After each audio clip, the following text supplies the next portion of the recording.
calidad nacional. No sé si tomó asistencia, profesor.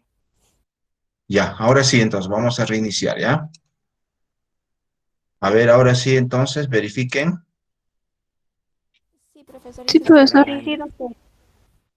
Entonces, otra vez empezamos. Biosíntesis de lípidos en esta clase de hoy día. Tenemos nuestras competencias. Número uno, explica la importancia de la síntesis de ácidos grasos y triglicéridos en cada uno de los tejidos del ser humano. Número dos, describe la síntesis de ácidos grasos poliinsaturados a partir de ácidos grasos esenciales. Tres, explica las alteraciones como el hígado graso y la hipercolesterolemia. Y cuatro, describe la síntesis de fosfolípidos y esfingolípidos y prostaglandinas. Estamos señalando entonces de que la síntesis de grasos va a ocurrir a partir de carbohidratos y directamente lo que se va a formar inicialmente va a ser el ácido palmítico, que es un ácido graso de 16 carbonos. A partir de él se va a elongar o se va a alargar para formar uno de 18 carbonos que se llama ácido esteárico. Entonces, cuando nosotros vamos a sintetizar estos ácidos grasos, que hemos señalado se sintetizan a partir de carbohidratos, directamente se sintetiza este ácido graso de 16 carbonos que se llama ácido, ácido palmítico. ¿Por qué?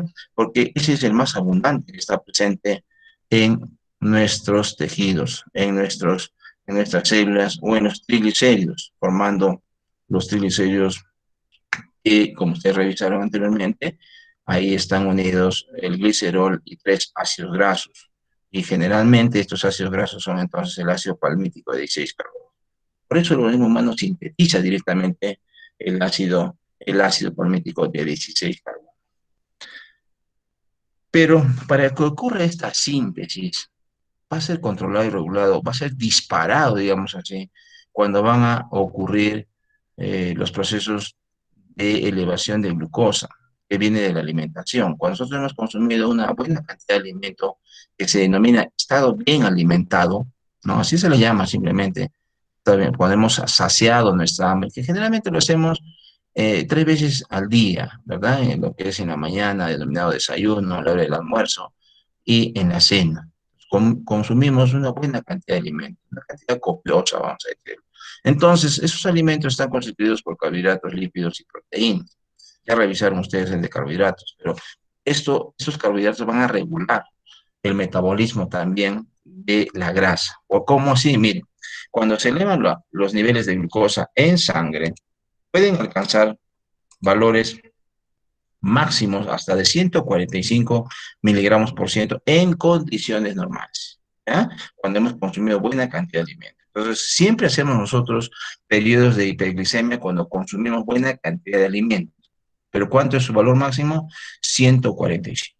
Entonces, esa glucosa que está llegando producto de la alimentación, como mostramos aquí en la figura, va a ingresar a todos los tejidos sin excepción, corazón, cerebro, hígado, donde está entrando en buena cantidad, ya que lo que se absorbe a nivel intestinal finalmente va a juntarse en una gran vena que se llama la vena porta, que va a llegar todo el contenido del alimento al hígado. O sea, al hígado está llevando buena cantidad de glucosa. Está llegando también a los otros tejidos, corazón, cerebro, riñones, páncreas. Pero al que no puede ingresar la glucosa es al músculo esquelético y al adiposo. Y como ustedes saben, el músculo necesita mucha energía. Lo tiene que obtener a partir de la glucosa en buena cantidad. También, como ya lo han visto, a partir de la grasa, ¿verdad? Entonces, y el tejido adiposo que se va a encargar más bien de convertirlo en grasa y almacenarlo. Entonces, ¿cómo hacer para que la glucosa que está elevada en sangre llegue al músculo esquelético? Miren, tenemos ahí el páncreas, que tiene doble función, una función exocrina y una función endocrina. La función endocrina está en las células marginales que están en forma de islas, por eso se llama islotes de Langerhans, que tiene cuatro tipos de células. Células alfa, beta, gamma y beta. Nos interesan las células beta en este momento porque son las que se encargan de sintetizar insulina. Aquí mostramos entonces el esquema de una célula beta que ha sintetizado insulina y que lo tiene almacenado en vesículas.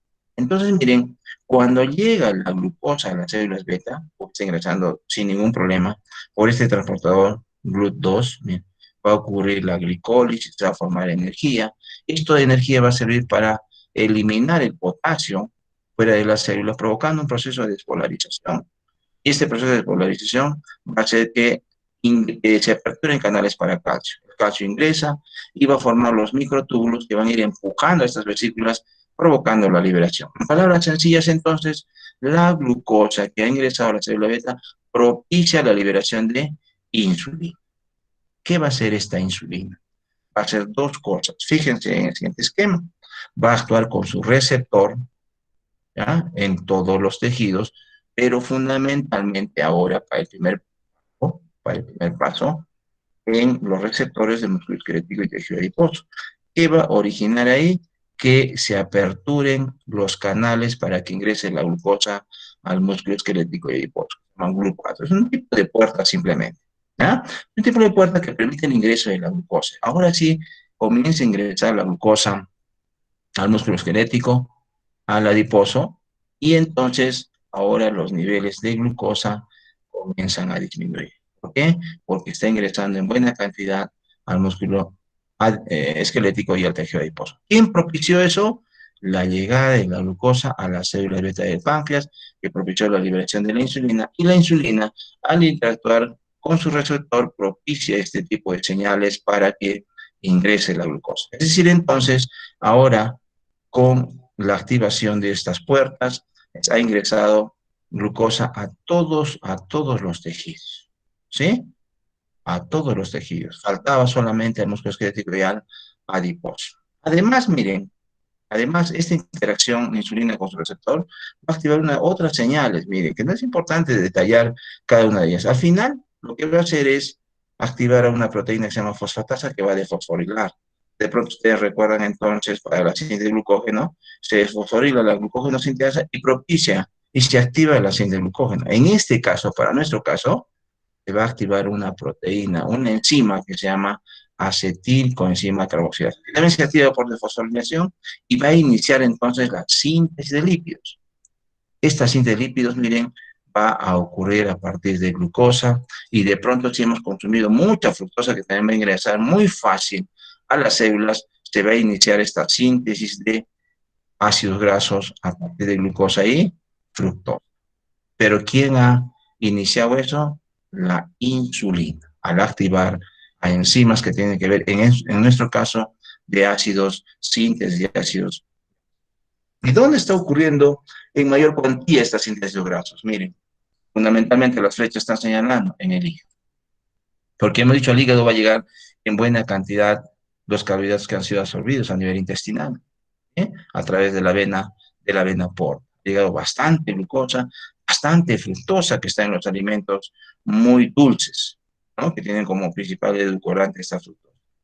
Ahí va a ocurrir mayor síntesis de ácidos grasos, donde también más o menos una flecha delgadita en el tejido adiposo, más o menos una buena cantidad en la glándula mamaria, en la época de la lactancia, también en el cerebro, cuando debe tener que realizar procesos de renovación de neuronas, que todavía falta esclarecer bastante, y también un poco en el riñón. Pero lo que tenemos que recordar, por favor, que la síntesis de grasos va a ocurrir fundamentalmente en buena cuantía en el hígado, en la lactancia, en la glándula mamaria.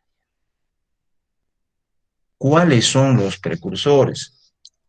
El precursor en realidad bioquímico es el aceticoenzima, pero nosotros tenemos que ver de dónde viene este aceticoenzima, de un gran consumo de almidón, que va a dar lugar a la glucosa y la fructosa. Y de él, miren, si nosotros revisamos este esquema, a partir de glucosa que viene del almidón y fructosa, que van a pasar por la vía glucolítica, convierten en piruvato, ingresa a la mitocondria, se convierte en aceticoenzima, y este, miren, va a entrar, como ya sabemos, al ciclo de Krebs para generar energía, pero como dicen citrato, este puede salir de la matriz y en el citosol o citoplasma es donde va a ocurrir esta síntesis de ácido palmítico.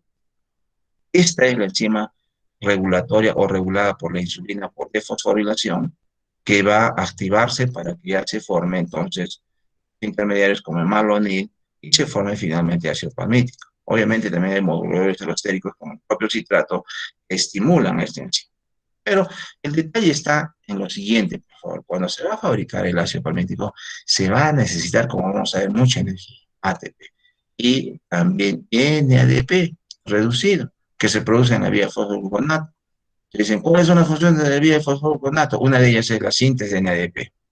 Pero ¿para qué sirve este NADP?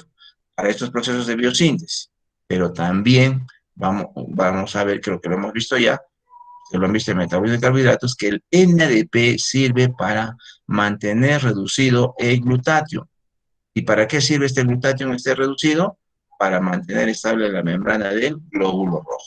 El eritrocito se mantiene estable gracias a la producción de NADP.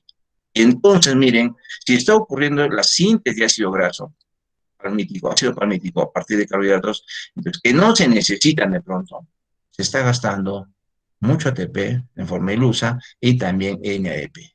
El gasto por gusto de ATP, miren, cuando se consume demasiada fructosa, va a determinar que algunas personas, por ejemplo, si consumen mucha fructosa en la noche, bebidas gaseosas, galletas a base de fructosa, golosinas como caramelos, chocolates, entonces miren, se va a destinar mucha energía en forma de ATP para sintetizar ácido palmítico.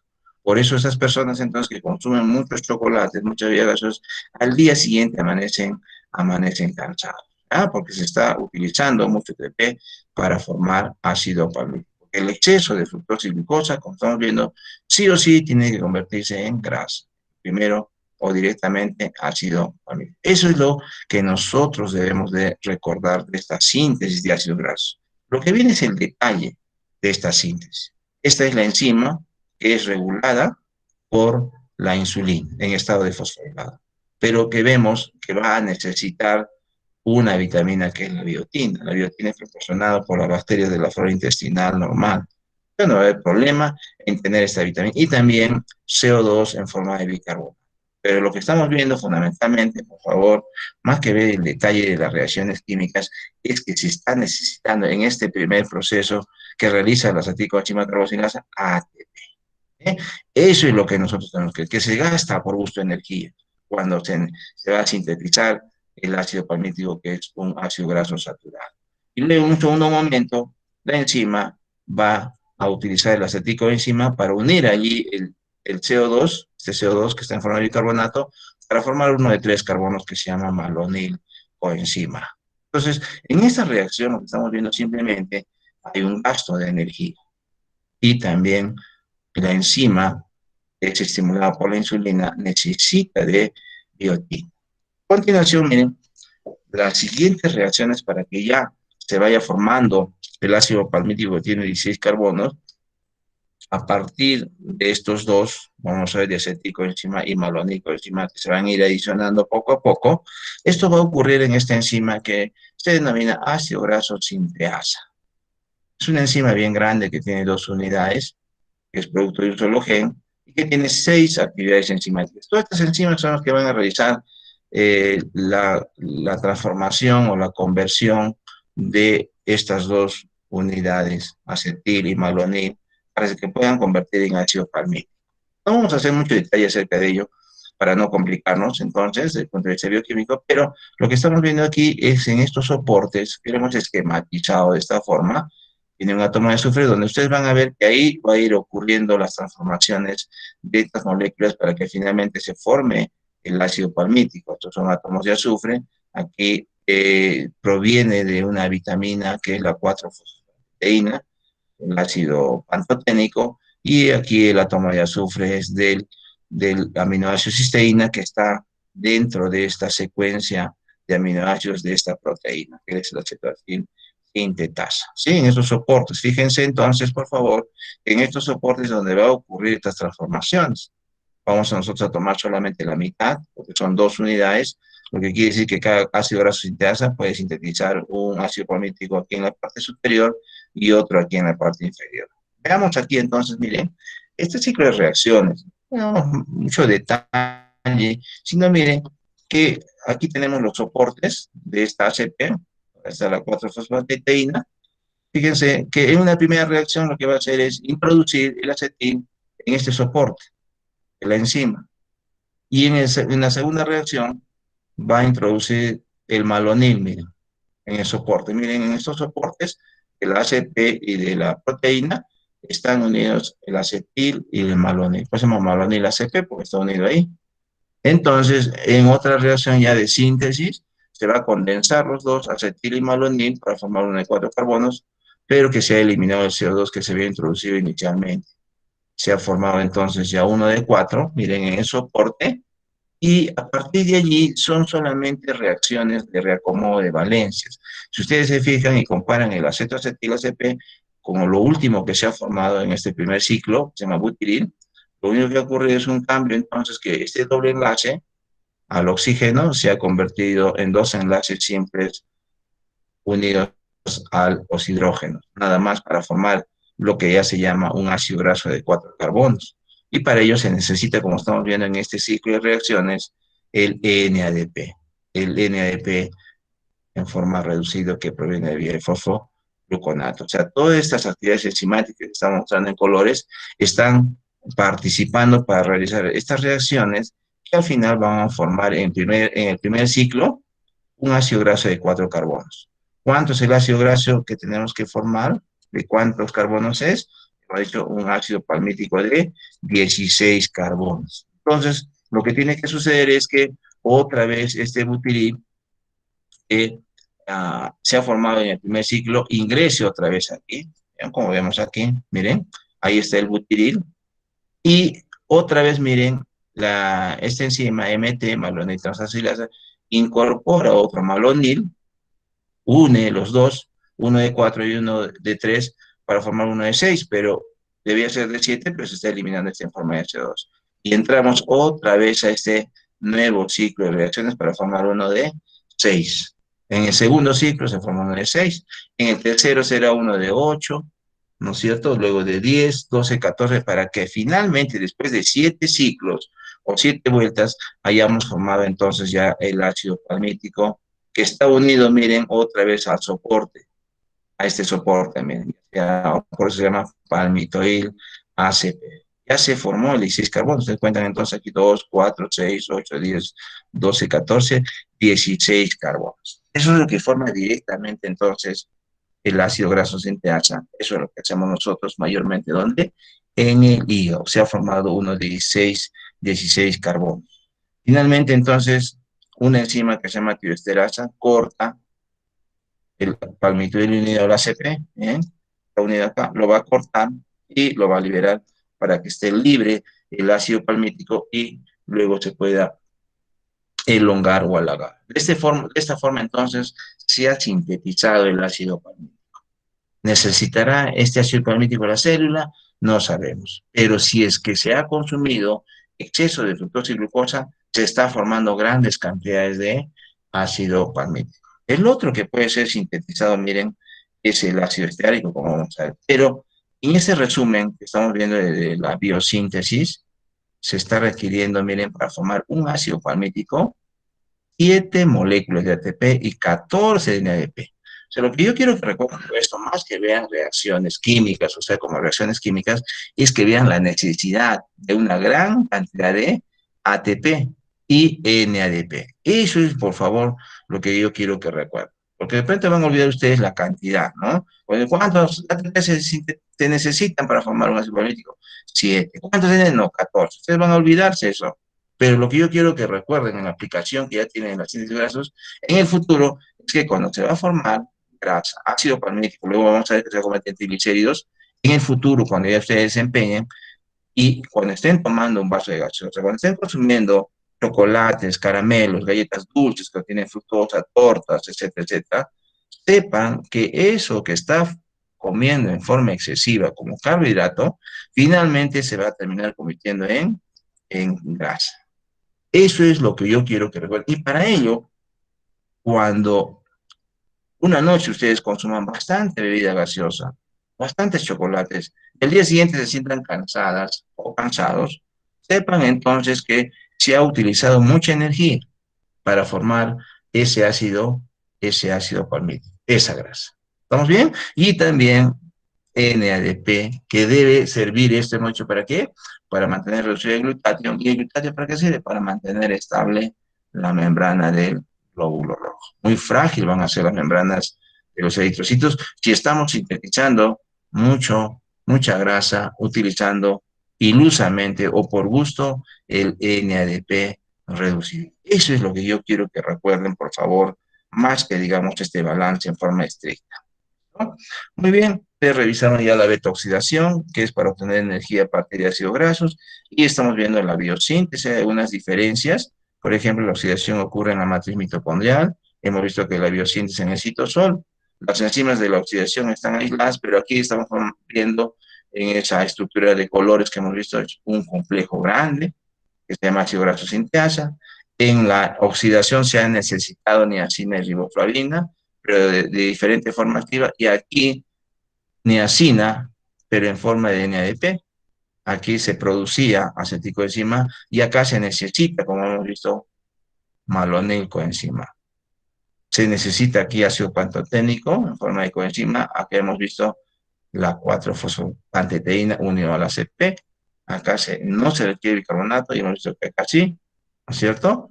Y sobre todo, que la oxidación va a ocurrir en los estados de ayuno corto y la biosíntesis cuando hemos consumido dietas o alimentaciones muy ricas en carbohidrato, como es lo que hemos estado señalando que ustedes deben de recordar. Cuando se ha formado el ácido graso, que tenemos aquí, ácido palmítico de 6 carbonos, eso se puede alargar, se puede ir elongando un poco más y se tienen que ir adicionando las moléculas de dos en dos. Por ejemplo, en la mitocondria, que ocurre esta elongación o alargamiento, el donador es el acetilcoenzima. Entonces, este ciclo de reacciones va a terminar al final que se forme un ácido graso con 2 carbonos más. Si es de 16, el siguiente será de 18. ¿Y cómo se llama el de 18? Ácido esteárico. Es el otro que es bastante abundante también en nuestros tejidos. O sea, cuando revisemos un triglicérido está conformado, miren, por ácidos grasos y glicerol. Pero ¿cuáles son los más abundantes? Es lo que tenemos que recordar. El ácido palmítico y el ácido esteárico. Entonces, este ácido esteárico es producto de la elongación del ácido palmítico. El otro lugar donde va a ocurrir esta elongación o alargamiento es en el retículo endoplásmico liso. Pero en este caso el donador va a ser el malonilcoenzima. Es diferente entonces los donadores de dos carbonos que van a ir alargando o que van a participar en la elongación del ácido palmítico. Para formar el de 18 es ácido esteárico. El de 20 probablemente el ácido araquídeo. Podría alargarse más, eso va a depender de las necesidades que tenga cada célula.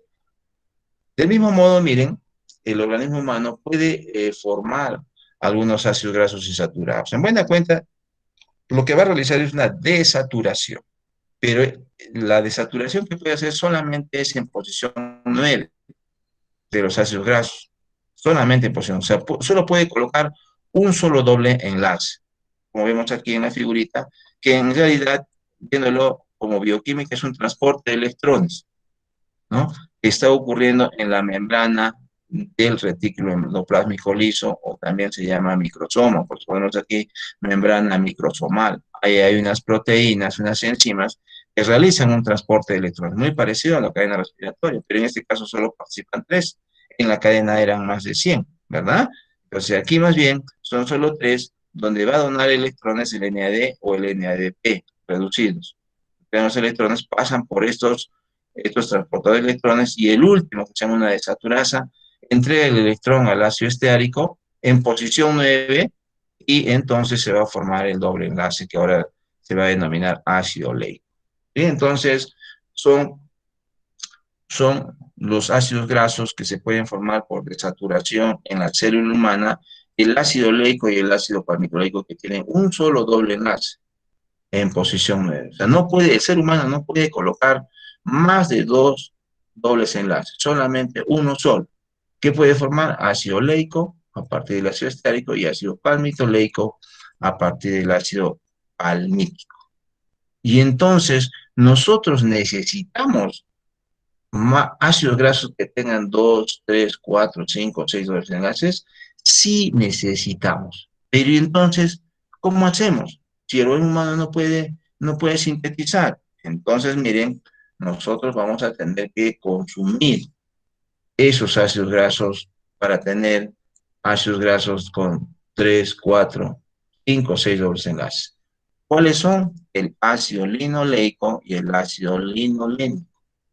Y entonces nosotros, como no podemos sintetizar, estos tenemos que consumirlo en la dieta. Y como se necesitan para la síntesis que vamos a mostrar, entonces a estos dos se les llama ácidos grasos esenciales. ¿Qué es un ácido graso esencial?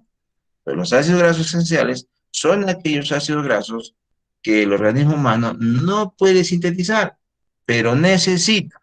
Por lo tanto, deben ser ingeridos en la alimentación para mantener buena salud. Repito, entonces, ¿qué cosas son los ácidos grasos esenciales? Son aquellos ácidos grasos que el organismo humano no puede sintetizar, pero necesita. Por lo tanto, deben ser ingeridos en la dieta para mantener buena salud. ¿Cuáles son esos? El ácido linoleico, 18 carbonos, dos dobles enlaces, y el ácido linolénico, que también tiene 18 carbonos, pero tres dobles enlaces. Fíjense, miren, más que ver el detalle de las reacciones, es que a partir, por ejemplo, del ácido linoleico, se sintetiza ácido araquidónico. Este ácido araquidónico va a servir como precursor para formar las prostaglandinas, que van a tener funciones muy importantes, como vamos a ver. Si no hay entonces ácido araquidónico, entonces no habrá prostaglandinas. Y vamos a ver entonces cuáles son esas funciones. De forma general, quiero que recuerden, por favor, que el ácido araquidónico se sintetiza a partir de ácido linoleico. Y estos dos, el ácido eicosapentenoico y el ácido docosahexaenoico, EPA y DHA, se sintetizan a partir del ácido linolénico. ¿Y dónde están el EPA y el DHA? Ahí podemos verlos. ¿Dónde están? ¿Qué cosa es eso?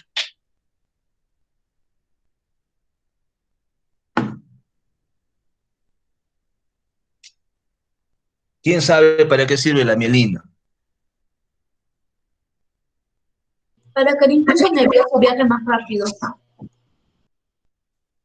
Muy bien. Ustedes saben entonces que las respuestas que tiene el cerebro son agrupaciones de neuronas que van a comunicarse unas con otras. Por ejemplo, en este caso, en el aprendizaje, la memoria, que son funciones muy altas que tiene el sistema nervioso central, el cerebro, necesitan la conexión, la comunicación, la interacción de miles de neuronas, ¿verdad? Que van a pasar la información de una neurona a otra a través de lo que se llama un potencial de acción, ¿verdad? Donde va a ir pasando la información de este potencial en forma saltatoria, ¿verdad?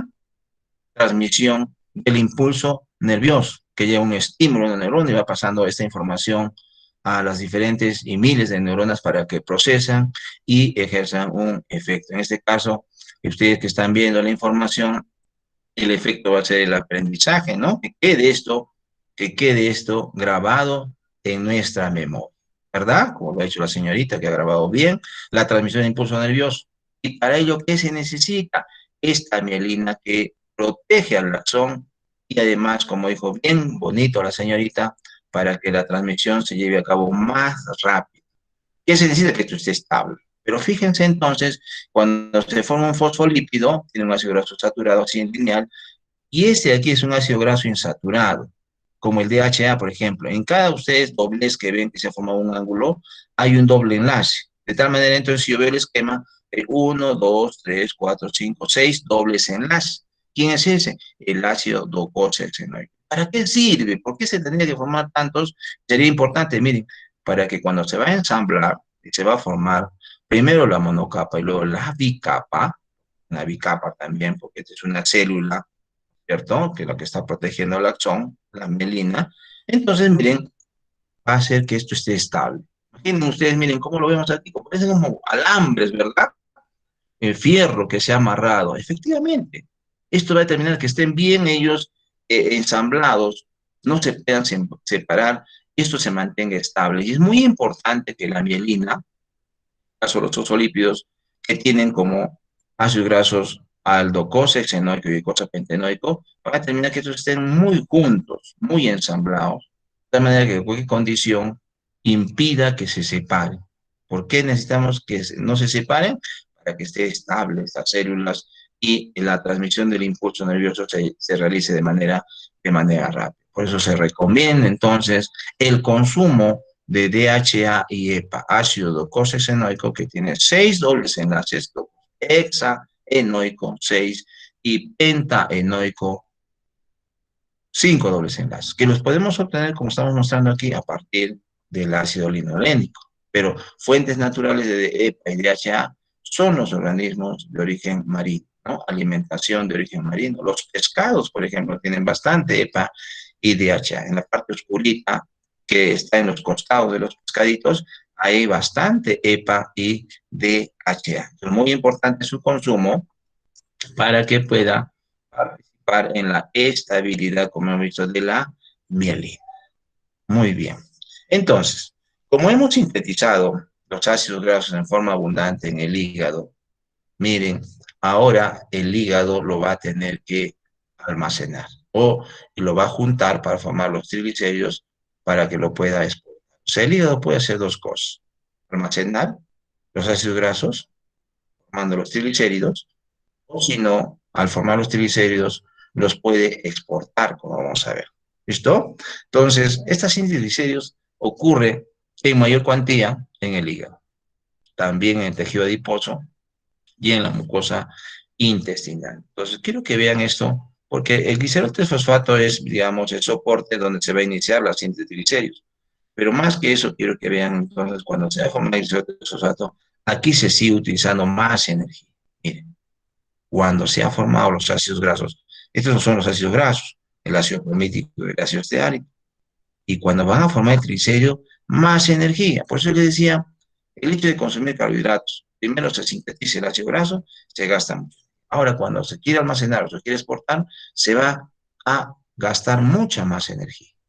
¿Sí? Eso es lo que yo quiero que recuerden más que el detalle, digamos, químico o bioquímico. Esta es catalizada por esta enzima que se llama glicerol quinasa. Esto, por ejemplo, ¿dónde va a ocurrir? En el hígado. ¿Y qué está ocurriendo en el hígado? La síntesis de ácidos grasos. Ahora, la síntesis de triglicéridos. Otros van a formar los triglicéridos simplemente para poder obtener de repente energía, ¿no? Con los riñones, el intestino, el tejido adiposo pardo, la glándula mamaria, que va a formar parte de la leche. Y en el caso del músculo esquelético, que necesita mucha energía, miren, los triglicéridos que va a necesitar lo va a formar a partir de hidroxacetona fosfato que viene de la vía glicolítica. Pero más nos interesa donde se forma gran cantidad. ¿Dónde es? En el hígado. Se está sintetizando a partir de carbohidratos. Entonces, estos son reacciones. Una vez que se ha formado el ácido 3-fosfato, se van a ir adicionando los ácidos grasos. Primero dos aquí, miren, para formar el ácido fosfatídico, que también va a servir para la síntesis de fosfolípidos. Y luego, en dos reacciones más, una fosfatasa que elimina el fosfato, se convierte en triglicérido, y luego se va a adicionar el tercer ácido graso para formar el triglicérido. Entonces, este triglicérido tiene dos caminos. Si que se está formando mucho, se va a quedar en el hígado. Si está formando la suficiente cantidad, miren, los triglicéridos se van a ir juntando unos sobre otros, pero vamos a ver que a partir de eso se van a formar las lipoproteínas. Eso es bueno, sí, porque el hígado lo va a sacar, el hígado lo va a exportar, lo va a botar, digamos, desde la célula hepática para llevarlo a tejidos donde se necesita. ¿Quiénes necesitan esta grasa en forma abundante? El tejido muscular esquelético y el corazón. Utilizan, como ustedes han visto, bastante energía a partir de la grasa. ¿Sí? Y también, obviamente, si forma mucho el hígado, va a tratar de exportarlo para que se vaya al tejido adiposo y ahí se vaya. Pero si estamos otra vez recalcando, si se está acumulando, o sea, estamos rebasando, hay mayor síntesis que exportación, entonces se va a quedar. ¿Y qué va a provocar? Hígado graso. ¿Sí?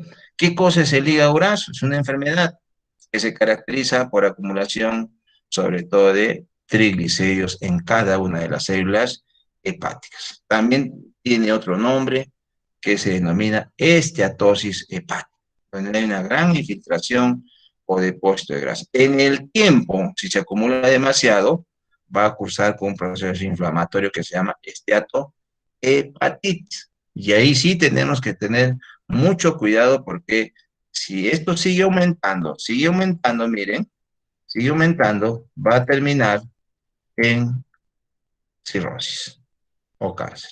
Por eso se debe tener mucho cuidado. Y acá estamos recalcando otra vez cuál es la causa. La figura que le hemos puesto al comienzo. mucho consumo, excesivo consumo de carbohidratos, ¿sí? Mucho carbohidrato, que finalmente inicialmente se forma en ácido graso, ácido palmítico, y ahora que se va a unir al glicerol para formar el triglicérido, provocando este hígado graso. Bien, ¿cómo se observa? Cuando se hace una biopsia, se puede observar histológicamente, miren las grandes gotas de grasa que van a ir formándose a partir de gotitas pequeñas. Se han ido juntando algunos triglicéridos para ir acumulándose más y más, para formar estas tremendas gotas de grasa que tienen miles de millones de triglicéridos juntos, que han determinado entonces que el hígado al comienzo se incremente de tamaño, y una radiografía, en una ecografía se pueden hacer las diferencias. ¿Cómo es un hígado normal? Rojo vino, un aspecto duro o una consistencia dura, y un hígado graso lleno de grasa tiene entonces un color amarillento, pálido, de una consistencia blanda. Por eso debemos de tomar en cuenta mucho los factores de riesgo, la sobrealimentación de carbohidratos, probablemente también de grasa, que al final va a terminar entonces en estos factores de riesgo, que son el sobrepeso, la obesidad, la diabetes, la hipercolesterolemia, la hipertrigliceridemia y el sexo femenino. ¿Por qué el sexo femenino? Porque los estrógenos, como el estradiol, estimulan también a la síntesis de ácidos grasos. Una dama entonces, una mujer que consume caramelos, chocolates, bebidas gaseosas, tiene que pensar que prácticamente todo ese carbohidrato se va a convertir en grasa. ¿Quién va a estimular más eso? El estradiol, ¿ya? Que se sintetiza, como ustedes saben, aproximadamente de 13, 14, 15 días al mes en una dama a partir de los 12 años de edad. ¿Sí? Entonces, muy importante tomar en cuenta ello, que, como hemos señalado, lo más peligroso, cuando ya está un proceso inflamatorio, puede terminar en cirrosis o en cáncer. En la cirrosis, la función del hígado, miren, va a disminuir prácticamente un 40, en un 50%, y eso se va a tornar muy peligroso. O en el cáncer, por las funciones que cumple el hígado, ¿no? Almacena, por ejemplo, glucógeno. ¿Alguien recuerda para qué sirve el glucógeno que almacena el hígado?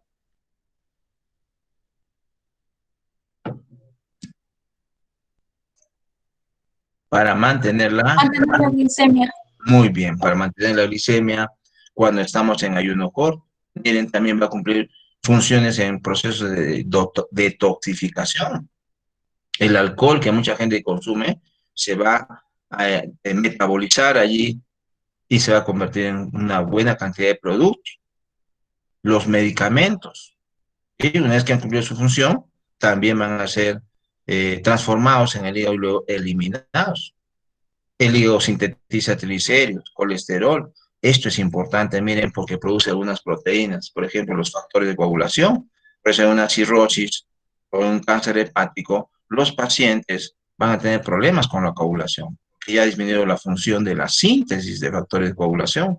Otra, por ejemplo, proteína muy importante es la albúmina. La albúmina que cumple funciones en el transporte de moléculas insolubles en sangre, también cumple una función oncótica. ¿Qué cosa es eso? Mantener la cantidad de agua tanto en la circulación como en el espacio intercelular. Por eso cuando el hígado ya no puede sintetizar albúmina, entonces va a haber menos cantidad de albúmina en la sangre. ¿Y qué va a pasar? El agua de la sangre va a pasar al espacio intercelular de los tejidos. ¿Y cómo se va a llamar esa acumulación de agua? Edemas. Por eso entonces los pacientes cirróticos van a tener estos edemas en la región abdominal, en las extremidades inferiores. ¿Sí? ¿Por qué? Porque las funciones del hígado han disminuido en la síntesis de esta albúmina, en los problemas de sangre, cuando no hay síntesis de los factores de coagulación. ¿Sí? También se va a encargar de almacenar, miren, nutrientes como vitaminas, hierro, metabolizar la bilirrubina, sustancias de excreción como la urea, el ácido úrico, también sintetiza glucosa en el ayuno prolongado. Es el único que forma, como ustedes han visto, los cuerpos cetónicos, etcétera, etcétera, etcétera. El hígado tiene muchas funciones muy importantes, que de tal manera de que cuando va a ocurrir hígado graso, esteatohepatitis o cirrosis, producto de la acumulación de grasa, entonces la vida de la persona va a peligrar. Normalmente cuando se hacen los diagnósticos de hígado graso, se hace una prueba de rutina, una ecografía, una ecotomografía, que va a mostrar esas características del hígado que hemos mencionado, ¿no? De color amarillento, brillante. Y a partir de ahí se hacen unas pruebas de función, donde se evalúan enzimas, como las transaminasas, TGP, TGO, gamma, glutamil, transferasa. O si no, a veces algunas personas se quejan de dolor en la región donde está ubicado el hígado, que es el hipocondrio derecho, ¿verdad? ¿Cuál es entonces? ¿Qué hacer? ¿Qué hay que hacer? Tiene que bajar de peso. Si la persona subió de peso, tiene que bajar y tratar de ir aumentando la actividad física. ¿Para qué? Para que se vaya metabolizando, para que esa grasa en el hígado se vaya convirtiendo en energía. Entonces, lo más importante es actuar sobre los factores modificables, que son entonces la alimentación. Una mala alimentación, hay que cambiar por un buen estilo de vida, una buena alimentación a base de fibra, verduras, frutas, buena calidad de proteínas. Eso es lo que se tiene que hacer, porque el hígado graso no tiene cura, no tiene cura. Lo que tiene que hacer entonces, poco a poco, ir tratando de disminuir esa grasa mediante una buena alimentación, un buen plan de alimentación y lo que a veces mucha gente, muchas personas consideran es totalmente difícil, la actividad física. Obviamente también, miren, evitar el consumo de alcohol, porque el alcohol en el tiempo también va a determinar hígado graso o va a provocar en buena cuenta el daño al hígado y eso puede exacerbar. Y los medicamentos innecesarios, sobre todo los antiinflamatorios esteroideos. Los antiinflamatorios esteroideos como dexametasona, prednisona, hidrocortisona, etcétera, etcétera, entonces están relacionados también con una mayor síntesis de ácidos grasos, de triglicéridos. Por eso se debe evitar entonces el diclofenaco, ¿no? Algunas de repente están acordando, diclofenaco, naproxeno, no se debe consumir por gusto, solamente cuando sea estrictamente necesario, cuando haya una prescripción médica, pero estamos acostumbrados entonces a automedicar. Cuando el hígado va a exportar estos triglicéridos, va a formar estas moléculas grandes que se llaman lipoproteínas. Muy fácil deducir entonces, lipo viene de lípido y proteína de proteína. Entonces, ¿qué son las lipoproteínas? Son moléculas bastante grandes que están hechas a base de lípidos y proteínas. Nosotros aquí mostramos cómo es la estructura general de una lipoproteína. Sobre todo veamos por favor lo que está en la parte central. ¿Qué cosas son estos? Triglicéridos o triacilgliceroles, ¿ven? Lo que está en blanquito, que parecen tres ramitas, son ácidos grasos. Y lo que está en color verde es el glicerol. O sea, tres ácidos grasos se han unido al glicerol. Es lo que más abunda ahí. Y también el colesterol esterificado. ¿Ah? Colesterol esterificado. Es lo que está entonces en la parte central. Entonces, ¿por qué ellos tienen que envolverse de una capa, de una cáscara, de una envoltura? Porque los dos son las moléculas más hidrofóbicas que existen en la célula, con el ser humano. Ustedes cuando hablamos de triglicéridos y colesterol esterificado, tienen que imaginarse un trocito de sebo o una gota de aceite. Y si nosotros queremos colocar ese trocito de sebo, ¿no? Un poco de grasa, manteca o si no, en el agua se puede mezclar, no se puede mezclar. Se resuspende, flota, ¿verdad? Y entonces nosotros tenemos que imaginar que estos triglicéridos que están así como gotas de grasa en la célula tienen que ser llevados al agua de la sangre. No podrían pasar, entonces por eso se van a cubrir de esta envoltura para que le dé polaridad. ¿Es eso? Para que pueda ser transportado en el agua de la. Entonces se van a rodear de esta envoltura que va a darle esta polaridad que corresponden a un tipo de proteína que se llama apoproteína, la lecitina o fosfatidilcolina que estamos mostrando en color azul y el colesterol libre. Lo van a rodear. Y de esta forma, entonces, la lipoproteína va a pasar a la sangre y va a poder ser transportado. Hay 4 tipos de lipoproteínas. Todos ellos van a diferir en el tipo de apoproteína y el contenido que hay acá en este núcleo.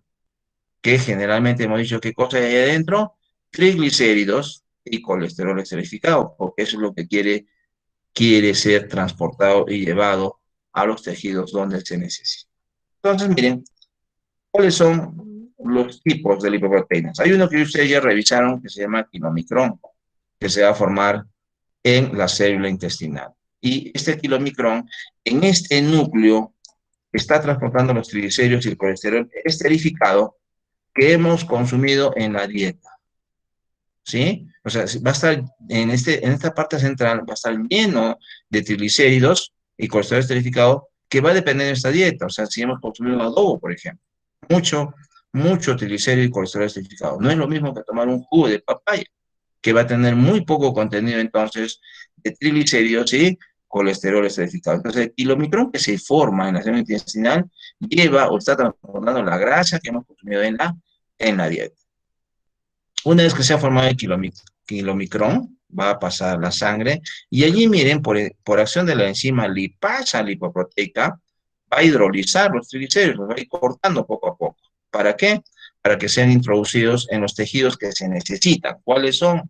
Músculo esquelético, músculo cardíaco y el tejido adiposo, donde obviamente se va a empezar a almacenar. Del 70, 80, 90% del kilomicrón ha sido cortado y hidrolizado. O sea, solamente va a quedar un 10% que se llama kilomicrón remanente, que va a llegar al hígado y va a ser endocitado. Y ahí va a servir también porque el hígado utiliza mucha energía, podría formar energía, o si no, se va a acumular o parte de, como vamos a ver, se puede exportar. Y hemos visto entonces que puede contribuir a la acumulación para provocar el hígado graso. Pero hemos dicho fundamentalmente el hígado graso es por la síntesis de grasa que viene de los carbohidratos. Pero si aquí estamos consumiendo mucha grasa de la dieta, entonces también puede contribuir en esa acumulación y exacerbar el hígado graso. El primer tipo entonces es el kilomicrón. ¿Qué tenemos que recordar? ¿Dónde se sintetiza? Célula intestinal. ¿Qué grasa transporta? El de la dieta. Esto ha ocurrido entonces en el estado bien alimentado. Ahora bien, hemos señalado que el hígado sintetiza ácidos grasos como el ácido palmítico a partir de glucosa y fructosa y también va a sintetizar colesterol. Luego los ácidos grasos se van a unir al glicerol para formar los triglicéridos. Ellos por su naturaleza hidrofóbica se van a juntar y van a colocarse entonces en este núcleo imaginario junto con el colesterol esterificado. O sea, va a ser igual que esta composición. ¿Estamos bien? Va a ser similar, solo que estos triglicéridos y colesterol esterificado están viniendo de un proceso de síntesis. El triglicérido viene del ácido graso y ha sido sintetizado a partir de los carbohidratos.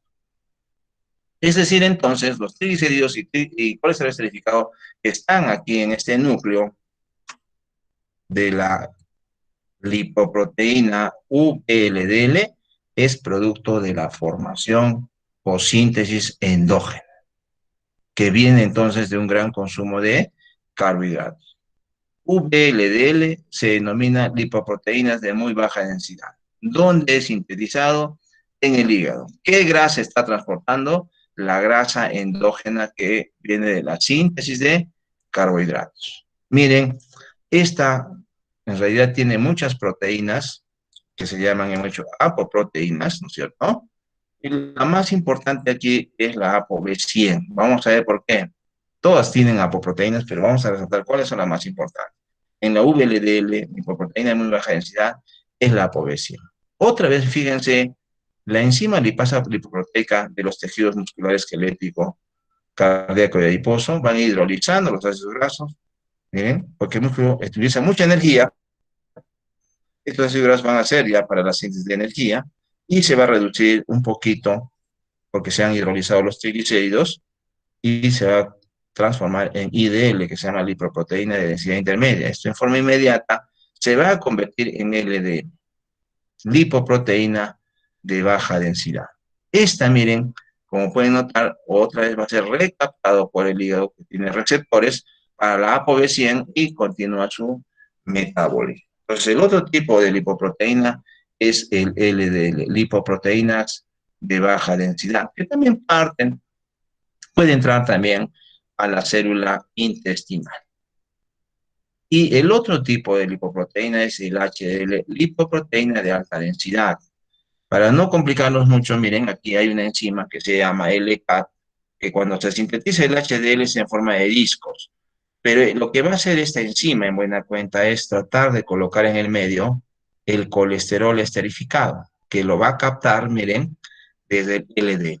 Vamos a ver entonces que el LDL tiene un alto contenido de colesterol esterificado, porque cuando ha ocurrido la transformación del VLDL en LDL, la lipasa lipoproteica lo que ha hecho es hidrolizar los triglicéridos. Prácticamente los triglicéridos de aquí han desaparecido, ¿no? Si nos veamos aquí, imaginen ustedes que ha desaparecido acá los triglicéridos. ¿Qué ha quedado? Colesterol esterificado. Y vamos a ver luego entonces que si el LDL se queda así en sangre, va a ir aumentando, se va a depositar en los vasos sanguíneos. Por lo tanto, entonces, si el HDL puede quitarle el colesterol esterificado, va a menguar, va a mitigar un poco los efectos que vaya a tener la LDL. Por eso va a ser muy importante que tengamos nosotros también niveles elevados de HDL. ¿Por qué? Porque le va a quitar el colesterol esterificado del LDL. Y entonces uno dice, pero ¿en qué situaciones va a haber eso? Cuando no haya o haya una deficiencia de receptores para LDL. ¿Listo? Entonces, eso va a ocurrir, miren, en esta enfermedad que se llama hipercolesterolemia familiar. Y lo que estamos viendo aquí, entonces, una vez que el LDL, ¿no?, ingresa a la célula hepática o al hígado, miren, el receptor y el LDL, el color amarillo, ¿está? LDL va a ser reconocido por estos receptores. En el interior de la célula hepática va a sufrir una serie de transformaciones. La proteína va a degradarse en aminoácidos para ser utilizado otra vez en receptores.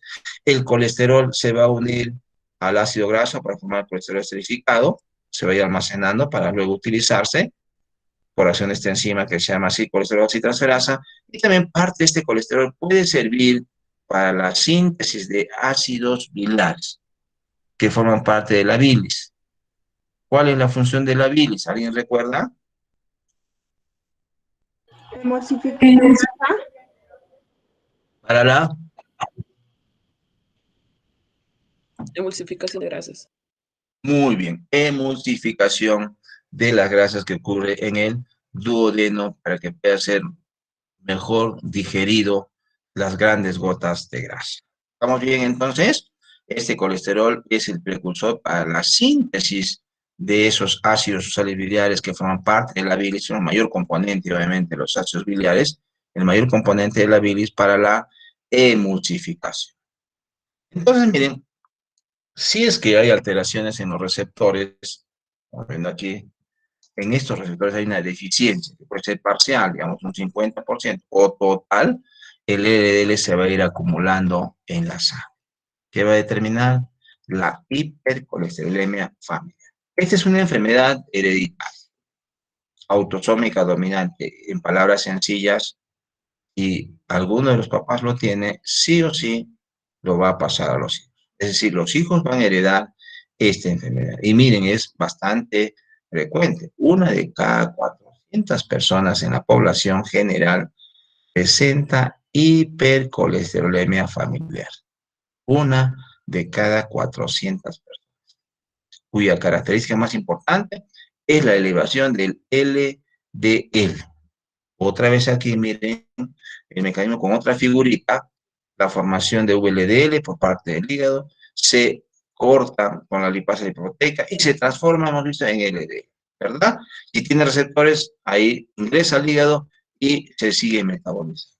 Pero, ¿qué pasa en la hipercolesterolemia familiar? Hay disminución, miren, menos receptores, y el LDL entonces se va a ir acumulando, va a ir aumentando poco a poco. Y este incremento que va a determinar en el tiempo, pueden pasar, no va a ser obviamente de la noche a la mañana, ¿no? En muchos casos pasan muchos años, ¿no? En la edad adulta, a partir de los 30 años, de pronto se puede notar ya una acumulación de estos LDL en el vaso sanguíneo, formando lo que se llaman los ateromas. En el tiempo, el ateroma por el depósito de LDL que va a ir incremento también de radicales libres, va a ir endureciendo el vaso.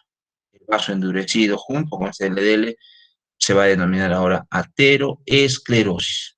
Y ya cuando se ha endurecido, lo más probable es que en poco tiempo, por la fuerza que va a hacer el corazón, termine en un infarto al corazón, producto de esta acumulación de LDL. Miren cómo se observa en el vaso. La luz del vaso debe ser de este tamaño, miren el diámetro. Sin embargo, vemos por esta acumulación de grasa, de LDL, colesterol, la luz del vaso ha disminuido a menos de 50%.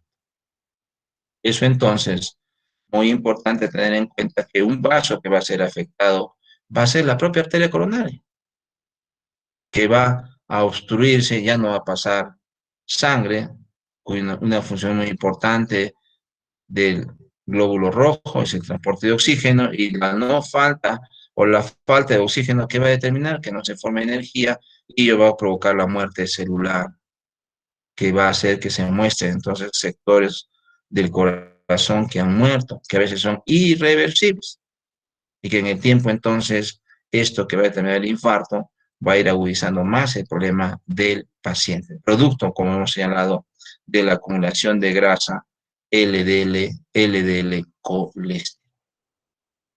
Entonces, miren, en forma secuencial, como hemos señalado, primero, desde el punto de vista genético, una de cada 400 personas tiene deficiencia de receptores para LDL, que va a permitir su elevación.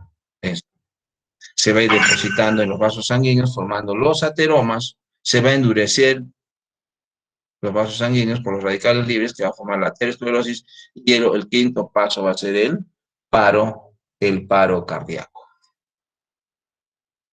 El colesterol, entonces, que es el responsable, LDL, no debe acumularse, no debe haber exceso de estos niveles, porque si uno consume lo que necesita, en realidad el colesterol tiene muchas funciones que son muy importantes, ¿verdad? El colesterol sí se necesita, el problema es cuando está en exceso.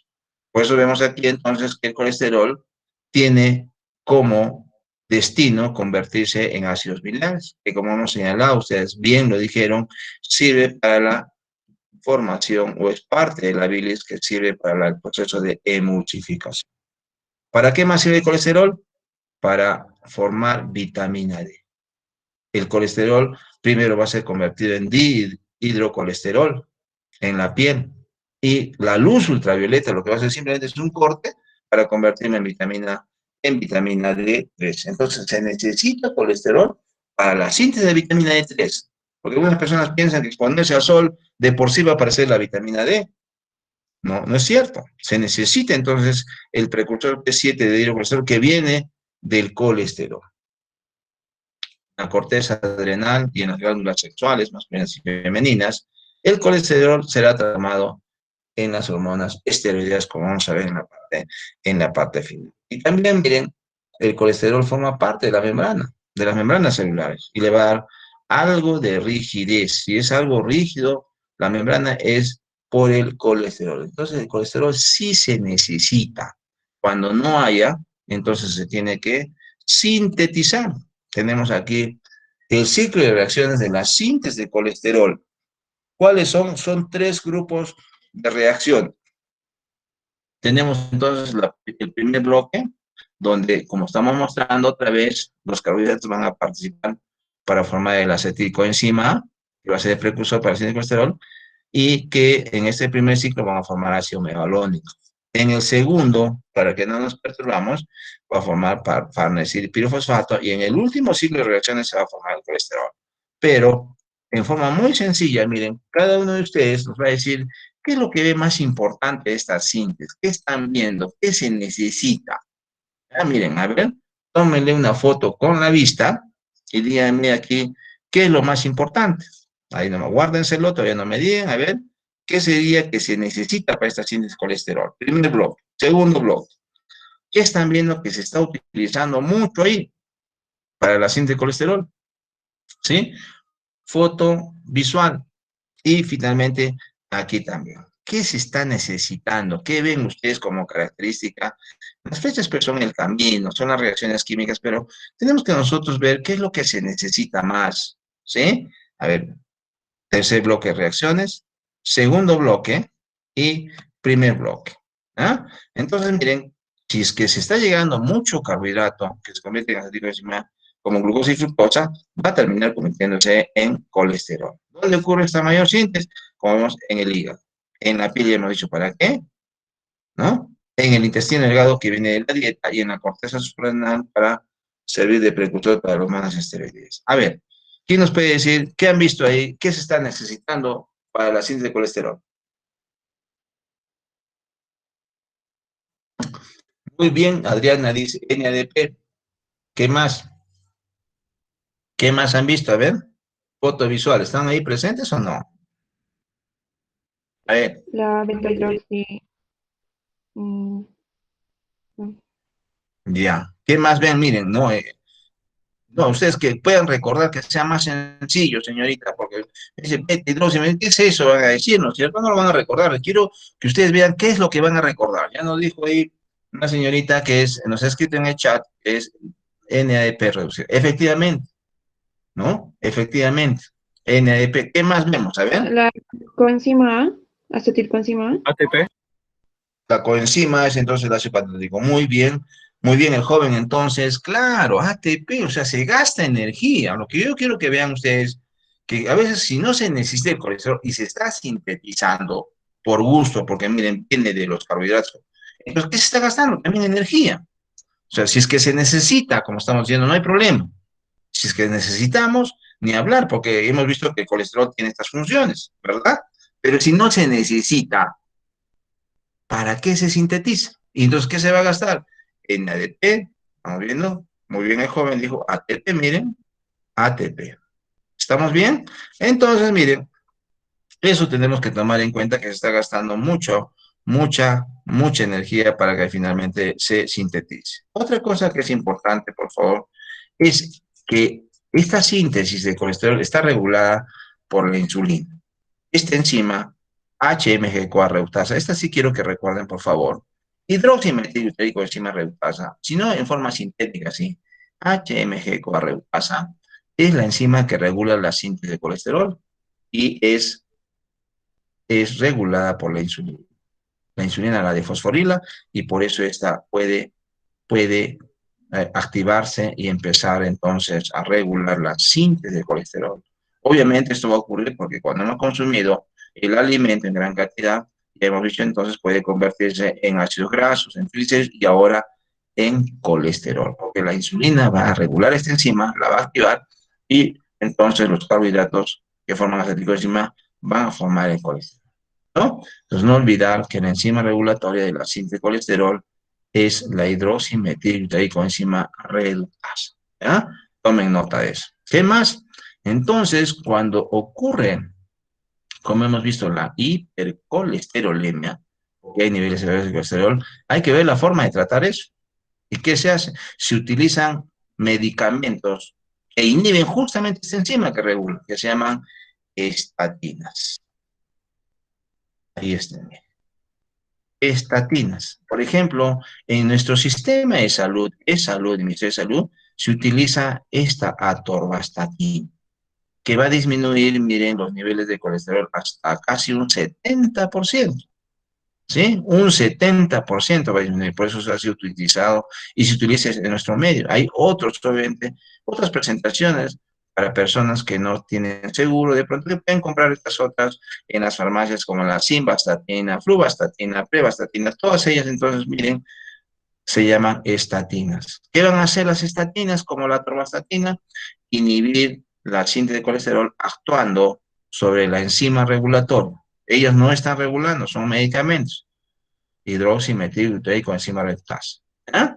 Esta es regulada mucho por insulina y también cuando hay bastante colesterol de la dieta puede inhibir a esta enzima, ¿ya? El colesterol de la dieta. Pero nos preocupa, nos interesa más desde el punto de vista médico de la enfermería que cuando el paciente tiene niveles elevados de colesterol pueda inhibirse esta enzima para ya no sintetizar ¿no es cierto? En la antigüedad solo se utilizaban estatinas que venían en comprimidos, o siguen viniendo, porque el sistema de salud lo sigue utilizando, pero sin embargo, hoy se sabe que existe otro medicamento que inhibe la absorción de colesterol. No sé si lo han visto, una que va a inhibir la absorción de colesterol, se llama ezetimiba, ¿ya?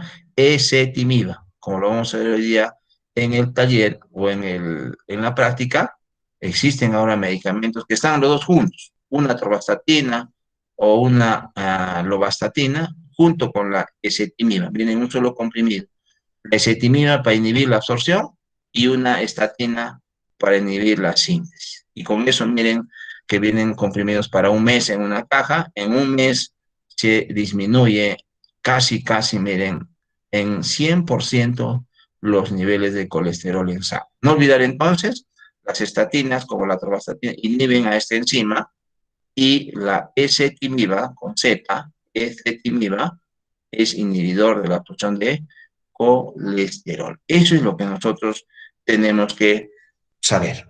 También, miren, como hemos señalado, el organismo, la célula está capacitada para formar fosfolípidos y esfingolípidos. En forma general, queremos que recuerden, por favor, que los fosfolípidos, esfingolípidos, forman parte de las membranas celulares, fundamentalmente. Y los esfingolípidos, como vamos a ver, también forman parte de las membranas celulares, pero van a cumplir funciones importantes, algunos de ellos como receptores de toxinas. Algunas bacterias que van a provocar mucho daño al organismo humano, miren, van a tener como receptores estos esfingolípidos. Y uno dice, pero ¿por qué tiene que haber, por qué se tiene que reconocer? Pues parece que somos pues, producto de la evolución, ¿no? ¿Cómo vamos a reconocer una proteína que viene de una bacteria? ¿Cómo vamos a reconocer una toxina que viene de un virus, como la influenza? Ahora, por ejemplo, como se ha demostrado también para el SARS-CoV-2, hay un receptor que es de tipo esfingolípido que reconoce, o ayuda a reconocer el virus para que ingrese a la célula, imagínense. ¿Ah? Pero lo importante entonces es que los fosfolípidos y esfingolípidos forman parte de las membranas celulares. Y entonces, nuestra pregunta es, ¿existen células, tejidos que se están regenerando de manera constante en nosotros o que se necesiten membranas para formar nuevas células que forman parte de nuevas células? O sea, que se estén formando fosfolípidos que forman parte de las membranas porque se están formando nuevas células, más o menos de manera frecuente. ¿Alguien de ustedes recuerda o sabe qué células, tejidos se están renovando? Para eso se necesitan una buena cantidad de fosfolípidos y esfingolípidos. A ver. El tejido epitelial. Puede, tejido epitelial. ¿Dónde está el tejido epitelial, señorita? En la piel y en el tubo digestivo. Muy bien, Claudia Sofía. En la piel y tejido tracto digestivo. Claro que sí. Muy bien. Hay otros lugares, obviamente, pero los que están regenerando, como usted muy bien lo ha señalado, Claudia, es pues la piel y el tracto digestivo. Otro tejido que se necesita quizás con menos frecuencia, porque en la piel y el tracto digestivo hay una renovación cada 120 horas, ¿no? Cada 4 o 5 días. Muy bien, algunos dicen hasta 48 horas. Y los más, entonces, escépticos dicen cada 24 horas, ¿verdad? Muy bien, otro que esté renovando en este momento.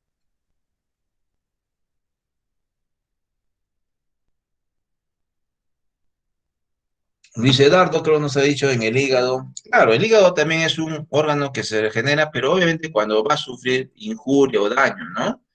Por ejemplo, en algunos tipos de cáncer hepático, digamos, de la cola, una parte del hígado se elimina mediante cirugía y esta parte, miren, se puede regenerar, ¿verdad?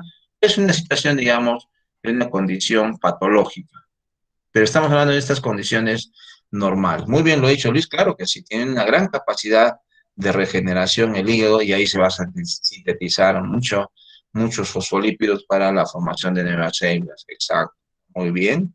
Otras células que vean ustedes que se necesite bastante membrana para formar nuevas células, o que no sea muy frecuente, digamos, como el tejido, como lo dijo Claudia, el tejido epitelial. Otro, a ver, Piensen ustedes en el tiempo de vida media de algunas células. Por ejemplo, ¿quién vive poco tiempo?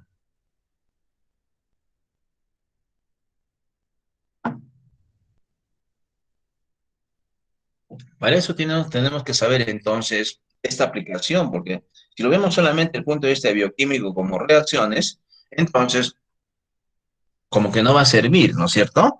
Van a decir, muchas reacciones, van a ver ustedes ahorita las reacciones, no les va a gustar, pero tenemos que saber entonces qué tejidos están sintetizando bastantes fosfolípidos que van a formar parte de las membranas celulares en estos procesos de regeneración. Y hemos visto entonces, como lo ha dicho Claudia, en el tejido epitelial. También miren las células que dan lugar a los elementos conformes, muy bien Esmeralda, dice el glóbulo rojo, claro que sí. ¿Cuánto vive un glóbulo rojo? 120 días. ¿Verdad? Una plaqueta que viene del producto de la síntesis de un megacariocito, que son fragmentos. ¿Cuánto vive una plaqueta? 7 días, una semana. Entonces se tienen que estar formando de manera constante los megacariocitos. Luis Eduardo también nos dice, claro que sí, los leucocitos, los glóbulos blancos, también se necesitan, porque viven entre 80 hasta 300 días, ¿verdad? Ahí va a haber una necesidad de esta síntesis de fosfolípidos. Y también, miren, no en estas condiciones, sino cuando nos han dado origen a nosotros. Nosotros provenimos de un óvulo fecundado, ¿verdad? Que se tiene que dividir en 2, 4, 8, 16, 32, 64, 128, 256, 512, y así sucesivamente hasta llegar hasta 10 a la 14 células. Ahí se ven. Entonces, en la formación del tejido embrionario. Entonces, por eso hemos puesto lugares de mayor síntesis epitelial, hematopoyético y embrionario. Y todos aquellos entonces donde haya regeneración en alguna situación, como nos ha dicho Luis, el hígado, o si no en otros tejidos que puedan regenerarse, en las heridas también va a haber, ¿no es cierto? Cuando haya formación de una úlcera, se va a regenerar una herida, unas quemaduras, pero ya esas son condiciones patológicas y obviamente ahí no solamente se van a necesitar fosfolípidos, también mucha proteína, bastante proteína. Por eso ponemos aquí entonces que los fosfolípidos forman parte de las membranas celulares. Y tenemos aquí en forma conjunta el proceso de biosíntesis que proviene del ácido fosfatídico, ¿no? Todos ellos tienen más o menos un mecanismo común de síntesis, ¿no? Lo hemos hecho en un solo cuadro para que ustedes no se compliquen. Y uno de los muy importantes fosfolípidos es la fosfatilcolina. La fosfatilcolina, como he dicho, forma parte de las membranas celulares.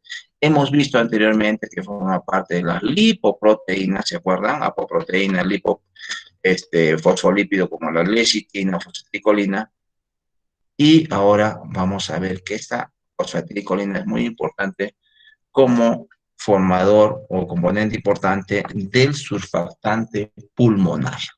¿Qué cosa es el surfactante pulmonar? Miren, el surfactante pulmonar que tiene como componente principal a la lecitina es una capa, miren, una monocapa de moléculas, más del 90% de lecitina, que va a permitir que cuando ocurre el proceso de expiración, o sea, se elimine el aire, el alveolo, las paredes no se peguen.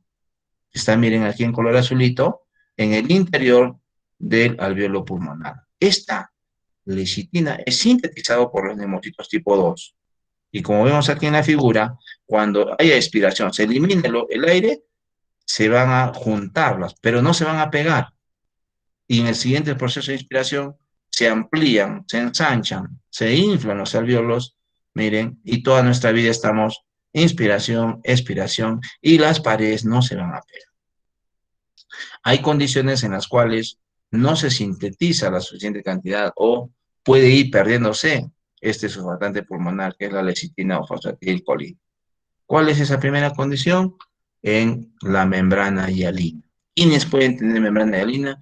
Los recién nacidos prematuros, que nacen antes de las 38 semanas.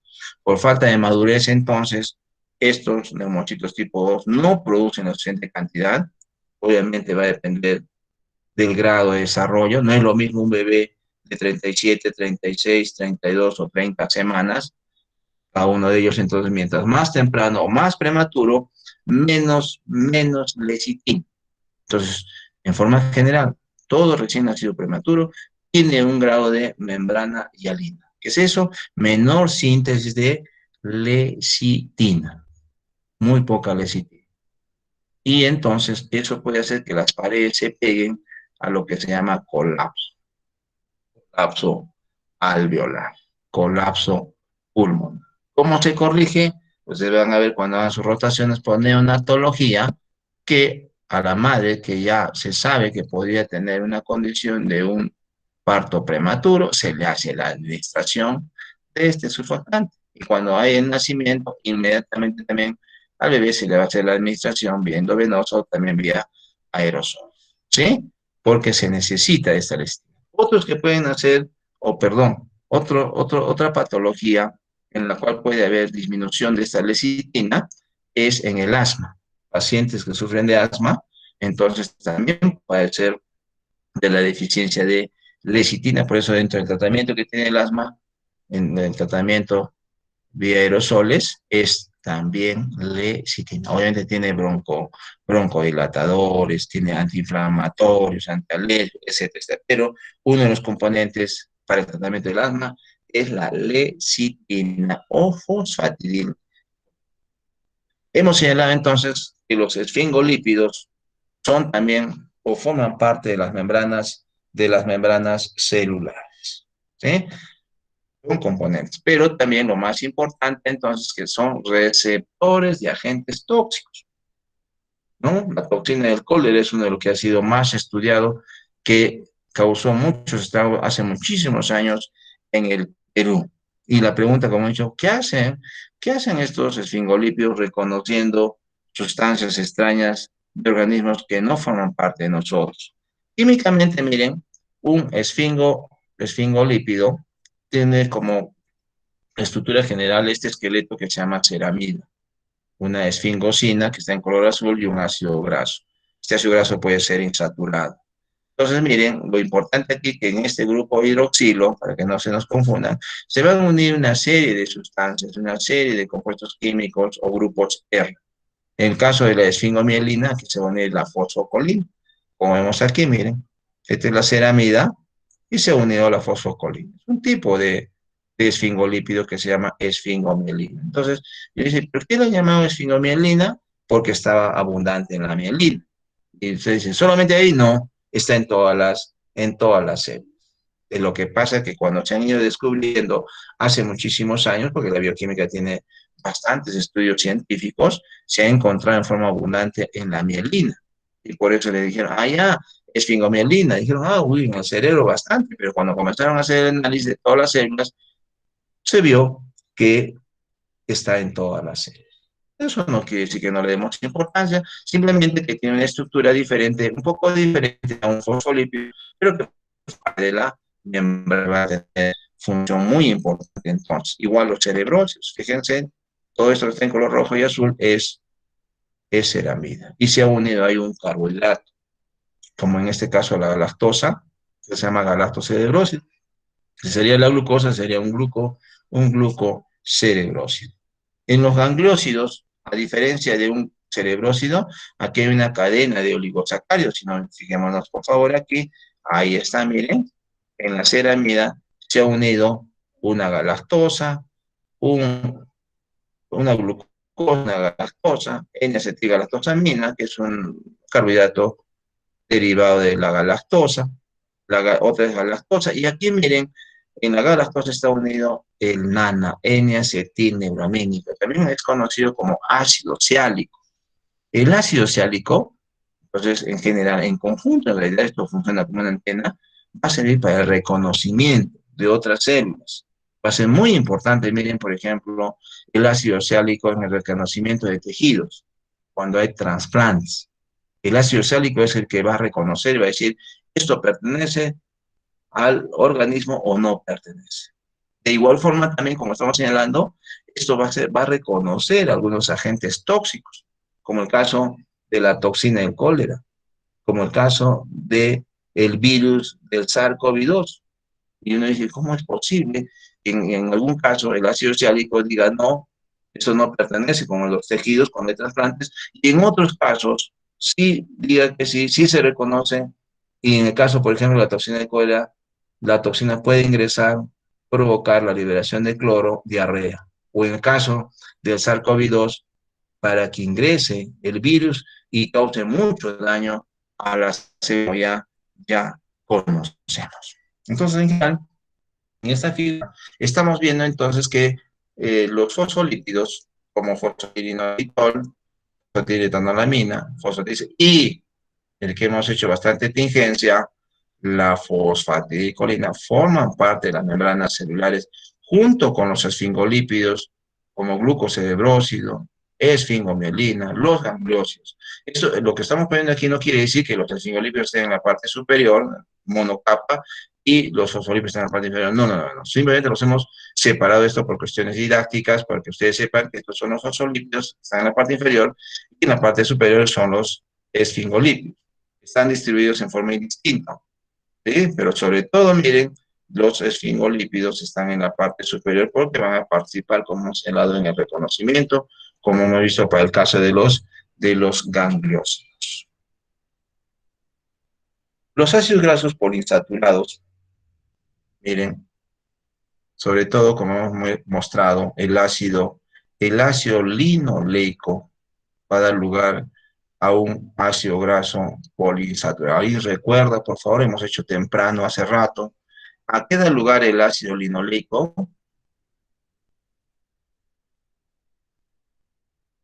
No lo tenemos aquí, pero sí mostramos nosotros. ¿A qué da lugar el ácido linoleico?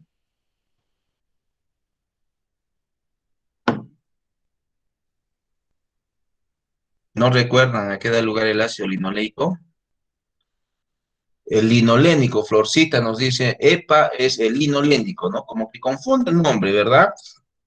Linolénico da lugar al EPA y al DHA, pero el linoleico, ¿a qué da lugar? Muy bien. Cintia nos dice el ácido araquidónico, tiene 20 carbonos. Eso tenemos que tratar de recordar, miren, cuestiones sencillas. Y este ácido araquidónico, miren, va a dar lugar a un grupo de moléculas que tienen 20 carbonos, que se llaman en general eicosanoides, y el representante más importante son las prostaglandinas.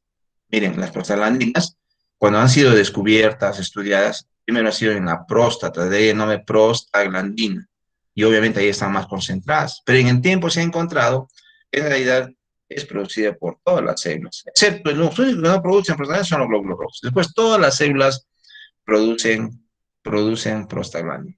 ¿Cuál es la función que se les ha dado? Miren, en el proceso de inflamación, muy elevados están en las inflamaciones, por ejemplo, de la artritis reumatoidea y la psoriasis. En la fiebre hay un incremento alto de prostaglandinas. En la coagulación, ¿no? Obviamente con los factores de coagulación, en la función reproductiva, en la regulación del sueño. Y las concentraciones de prostaglandinas que hay en sangre, miren, son muy bajas, bastante bajas. Y entonces, miren, cuando ocurre la síntesis de prostaglandinas, que son los más abundantes de la serie 2, el precursor, como hemos señalado, es el ácido araquidónico, ¿no? Que proviene, como hemos dicho, del ácido linoleico. Miren, por favor, en este proceso de síntesis se van a producir los diferentes tipos de prostaglandina. Por ejemplo, aquí G2, G es prostaglandina, el tipo o la estructura química se llama G2, esta da la GH, perdón, a la prostaglandina H2, luego esta puede dar origen a 3, a la D2, a la E2, a la F2 alfa, que van a tener una serie de funciones, cada uno de manera específica, como hemos hablado, en la regulación del sueño, en procesos de inflamación, etcétera, etcétera, ¿sí? Pero entonces, miren cómo están relacionados una alta producción de estas prostaglandinas en la fiebre, por ejemplo, en la inflamación. Por eso se utilizan los AINES, los antiinflamatorios no esteroideos, para impedir esta inflamación y la fiebre. Por ejemplo, la aspirina y el ibuprofeno. Estos dos medicamentos inhiben a la enzima que se llama ciclooxigenasa, que también es conocido como COX, COX, COX, ciclooxinasa, que hay dos tipos, 1 y 2.